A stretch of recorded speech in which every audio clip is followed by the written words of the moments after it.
അവരുടെ പ്രിയപ്പെട്ട ഭർത്താവിനെ അനുസരിക്കൽ അവൾക്ക് അനിവാര്യമാണ്.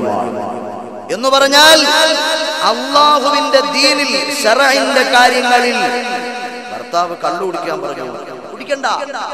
വ്യഭിചരിക്കാൻ വേണ്ടി പറഞ്ഞു, വ്യഭിചരിക്കണ്ട. ഭർത്താവ് പലിശ ഇടപാട് നടത്താൻ വേണ്ടി പറഞ്ഞു, കേൾക്കണ്ട. അതൊന്നും വേണ്ട.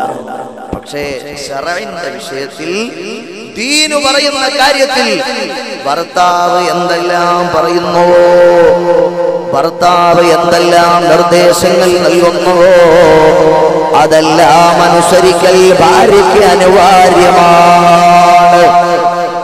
ഒരു ഭാര്യയെ സംബന്ധിച്ചിടത്തോളം അനിവാര്യമാണ്.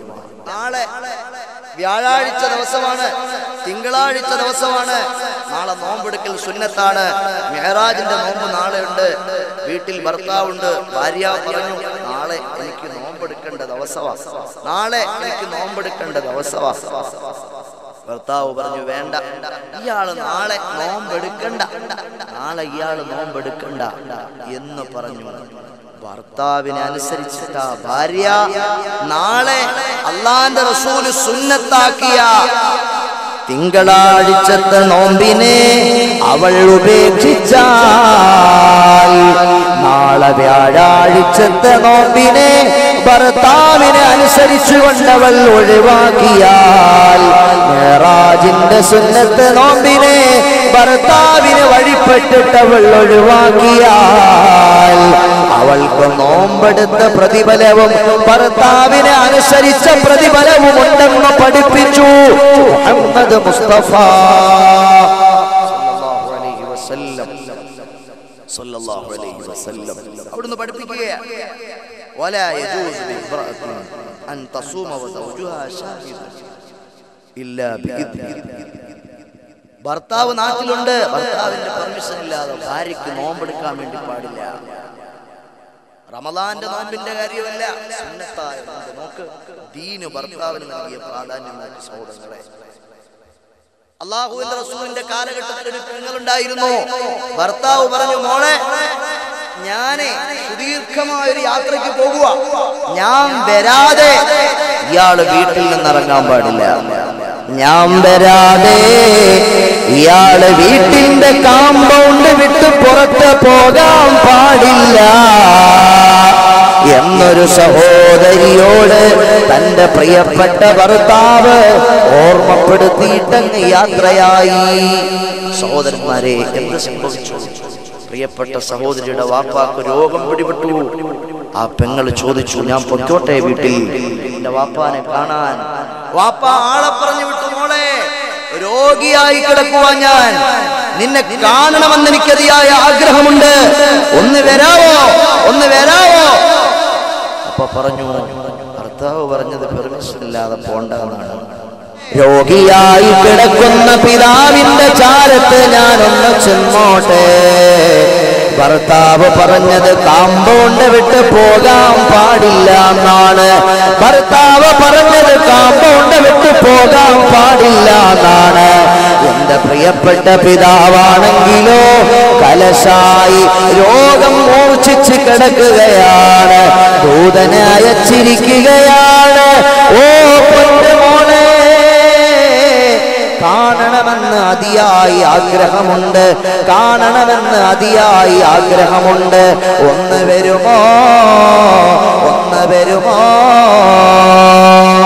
ആ സഹോദരി സഹോദരങ്ങളെ, മദീനയിലെ പള്ളിയിൽ അല്ലാഹുവിന്റെ റസൂൽ സല്ലല്ലാഹു അലൈഹി വസല്ലമ തങ്ങൾ ജീവിച്ചിരിക്കുന്ന കാലഘട്ടമാണ്.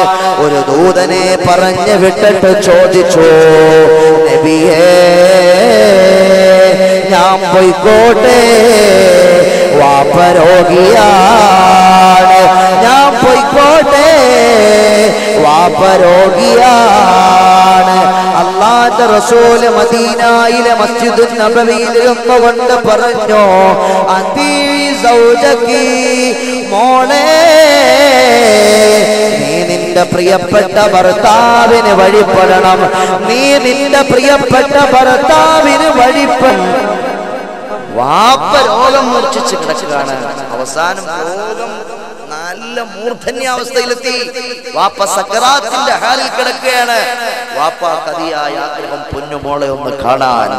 ഞാൻ താലോലിച്ച, ഞാൻ താരാട്ടി ഉറക്കിയ, ഞാൻ ജനിപ്പിച്ച, ഞാൻ പോറ്റി വളർത്തിയ, ഞാൻ എല്ലാമെല്ലാമാക്കി ഓമനിച്ച എന്റെ പൊന്നാര പൊന്നുമോൾ, അവളെ ഒന്ന് കാണണമെന്ന് എനിക്ക് ആഗ്രഹമുണ്ട്. ആ മോളെ ഒന്ന് കാണണമെന്ന് എനിക്ക് ആഗ്രഹമുണ്ട്. ആ പ്രിയപ്പെട്ട പൊന്നുമോളുടെ അടുത്ത് എന്നെ ഒന്ന് കൊണ്ടുപോകാമോ? എനിക്ക് ആ മോളെ ഒന്ന് കാണിച്ചു തരാമോ? ആ മോളെ ഒന്ന് ഇങ്ങോട്ട് ക്ഷണിച്ചു കൊണ്ടുവരാമോ? ഹബീബിന്റെ മദീനയിൽ വീണ്ടും ആ പെങ്ങള് പെർമിഷൻ ആളെ പറഞ്ഞു വിടുകയാണ്. അവിടുന്ന് പറഞ്ഞു, മോളെ നീ നിന്റെ ഭർത്താവിനെ അനുസരിക്കണം. കാമ്പൗണ്ട് വിട്ട് പോകാൻ പാടില്ല എന്ന് പറഞ്ഞത് ഭർത്താവാണ്.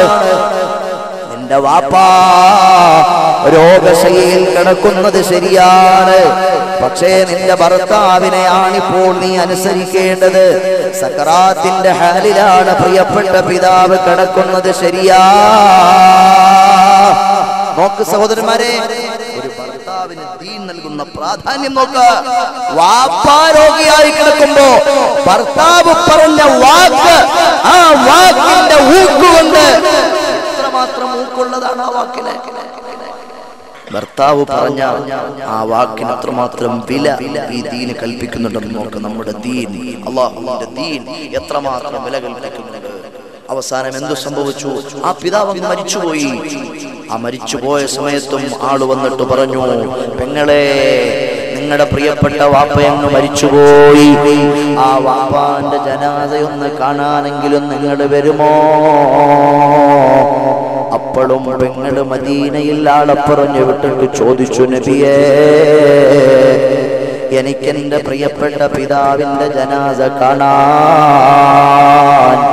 അപ്പോൾ പറയുകയാണ്, മോളെ, അതീഴി സൗജക്കി, നീ നിന്റെ ഭർത്താവിന് വഴിപ്പെടേണ്ടതുണ്ട്. നീ നിന്റെ ഭർത്താവിന് വഴിപ്പെടേണ്ടതുണ്ട് എന്ന് ഹബീബായ മുഹമ്മദ് മുസ്തഫ സല്ലല്ലാഹു അലൈഹി വസല്ലമ തങ്ങൾ നിർദ്ദേശിക്കുകയാണ്. സഹോദരന്മാരെ, ആ സഹോദരിയുടെ വാപ്പാന്റെ ജനാസ നിസ്കാരം അങ്ങ് കഴിഞ്ഞു. ജനാസ സംസ്കരണം അങ്ങ് കഴിഞ്ഞപ്പോൾ ആരംഭപ്പൂവായ മുത്തുനബി പാൽനിലാവ് പോലെ പുഞ്ചിരിക്കുകയാണ്. സഹാബത്ത് ചോദിച്ചു, ചിരിക്കുന്നത് എന്തിനാ നബിയേ? ഇന്നല്ലാഹ ഗഫറ ലി അബീഹാ,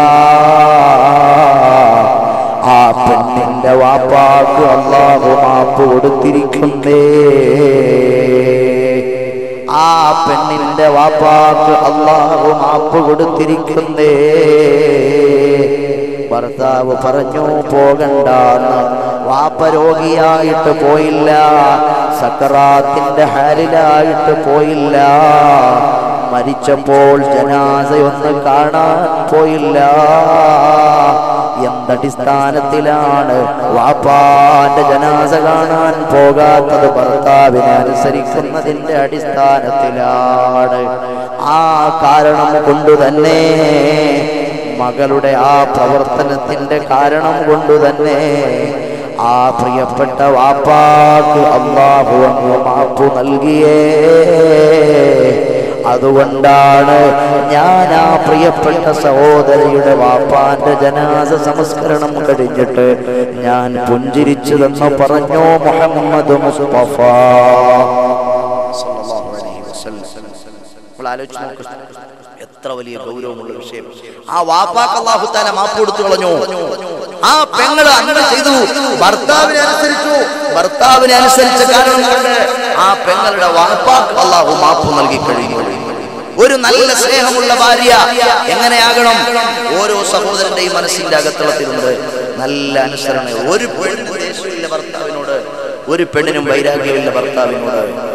ഏറ്റവും നല്ല ഭാര്യ നല്ലൊരു പുരുഷനോടൊപ്പം സന്തോഷദായകമായി വളരെ മാന്യയായി നല്ലവനായ ഭർത്താവിന്റെ കൂടെ മനോഹരമായ ഒരു ജീവിതം നയിക്കാൻ ആഗ്രഹിക്കുന്നവളാണ്.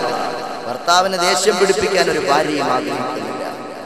എന്നാൽ ആണുങ്ങൾ ആഗ്രഹിക്കുന്ന ഭാര്യ, ആണുങ്ങൾ ആഗ്രഹിക്കുന്ന പ്രിയപ്പെട്ട ഭാര്യ ഭർത്താവിനോട് സ്നേഹമസൃണമായി മാത്രം പെരുമാറുന്ന ഭാര്യയാണ്. വാതിലിൽ മുട്ടുമ്പോൾ പൂമുല്ലവദനമായി പുഞ്ചിരി തൂകുന്നു ഭാര്യ. വേദനയാകുമ്പോൾ ചാരേയണഞ്ഞെത്തി ആശ്വാസമേകുന്നു ഭാര്യ. ആശ്വാസമേകുന്നു ഭാര്യ. വേദനയാകുമ്പോൾ ചാരേയണഞ്ഞെത്തി ആശ്വാസമേകുന്നു ഭാര്യ. ആശ്വാസമേകുന്നു ഭാര്യ.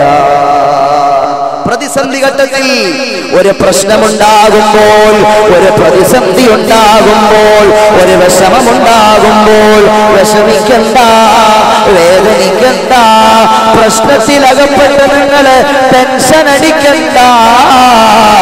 അല്ലാഹു നമ്മുടെ പ്രശ്നത്തിന് പരിഹാരം തന്നേക്കാം, പടച്ചവൻ നമ്മുടെ വേദനകൾ മാറ്റി തന്നേക്കാം എന്ന് പറഞ്ഞ് നമ്മെ ആശ്വസിപ്പിക്കുന്നവളാണ് നല്ല ഭാര്യ. നമ്മെ അനുസരിക്കുന്നവളാണ് നല്ല ഭാര്യ.